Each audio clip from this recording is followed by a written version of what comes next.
கர்த்தருடைய நல்ல நாமத்திற்கு ஸ்தோத்திரம் உண்டாவதாக. ரோமர் 9:28. கர்த்தர் பூமியிலே சீக்கிரமாகவே காரியத்தை நிறைவேற்றி முடிப்பார் என்று ஏசாயா இஸ்ரவேலரை குறித்து சொல்லுவதாக நாம் வாசிக்கிறோம்.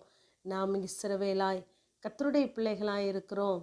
முந்தின வசனங்களிலே நாம் வாசித்து பார்ப்போமானால், தேவன் நம்மை புறஜாதிகளிலிருந்து அழைத்திருக்கிறார். என்னுடைய ஜனம் என்று சொல்லுகிறார்.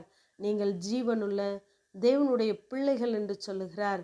நாம் கர்த்தருடைய பிள்ளைகளாக இருக்கிறோம். நம்முடைய வாழ்க்கையிலே தேவன் எதை செய்ய நினைத்தாரோ, எதை செய்ய வேண்டும் என்று தீர்மானித்தாரோ அதை சீக்கிரமாகவே செய்து முடிக்க அவர் உண்மையுள்ளவராகவே இருக்கிறார். நாமும் கூட நாம் எதிர்பார்க்கிற நன்மைகள், நாம் காத்திருந்து பெற்றுக்கொள்ள வேண்டும் என்று நினைக்கிற நன்மைகள் சீக்கிரமாகவே நம்முடைய வாழ்க்கையிலே நடைபெற வேண்டும் என்று நினைப்பது இயல்புதான்.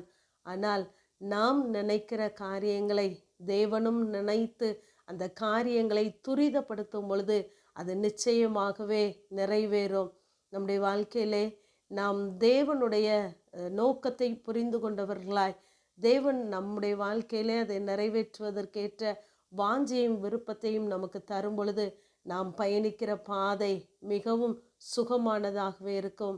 ஆகவேதான் மத்தேயு 14:22 நாம் வாசிக்கும் பொழுது, இங்கு ஜனங்களை இயேசு அனுப்பி விடுகிறார். அனுப்பிவிட்ட பின்பு சீஷர்களை படகிலே ஏறி தமக்கு முன்னே அக்கறைக்கு போகும்படி அவர்களை துரிதப்படுத்துகிறார்.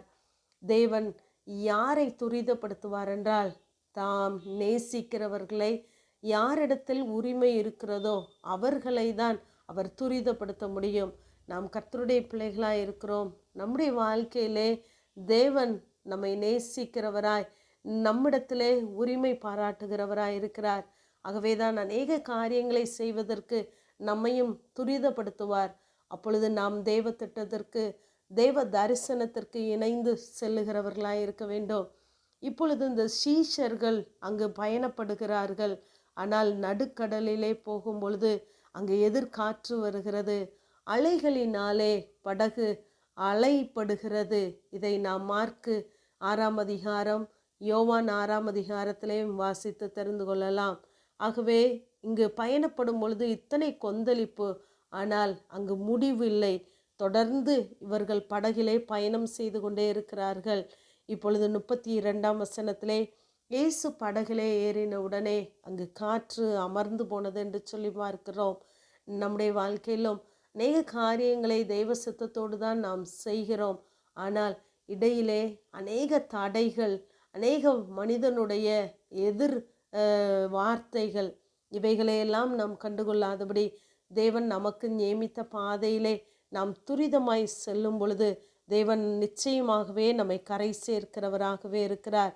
அவர் மங்கி எறிகிற திரியை அணைக்காதவர், நெறிந்த நாணலை முறிந்து போக வைக்காதவர். ஆகவே இயேசு நம்முடைய வாழ்க்கையிலே இடைபடும் பொழுது அந்த பிரச்சனைகள் எல்லாம் அமர்ந்து போகிறது. இப்பொழுது படகில் உள்ளவர்கள் மெய்யாகவே நீர் தேவனுடைய குமாரன் என்று சொல்லி அவரை பணிந்து கொள்ளுகிறார்கள். இந்த படகில் உள்ளவர்கள் தேவ நாமத்தை ஏற்றுக்கொள்ள வேண்டும், அறிக்கையிட வேண்டும் என்பதற்காகவே அங்கு சீஷர்களை இயேசு துரிதப்படுத்தினார் என்பதை நாம் விளங்கி கொள்ளலாம்.